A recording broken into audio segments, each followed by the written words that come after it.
Hi, I'm Lynn with WTI. This Elec3 star projector is like a small home planetarium. My son wanted something to decorate his ceiling in his room, and I found just the thing. This projector is really easy to use and wonderful to have in our home. It doesn't move as fast as I'm showing it here, but it slowly moves during the night. It comes with a nice variety of slides for the projector. It has an LED light.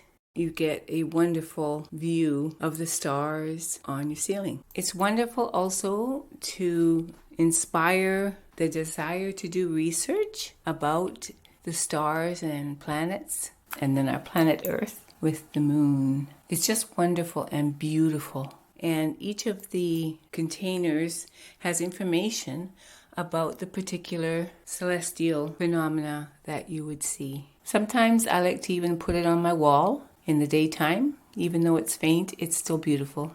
You can see that it swivels, so you can aim it in any direction you would like to. And of course, it'd be great to have this beautiful night sky on your ceiling when you're having guests over for a nice evening. And this is why I have enjoyed having this in our home. We all get to look at these beautiful images.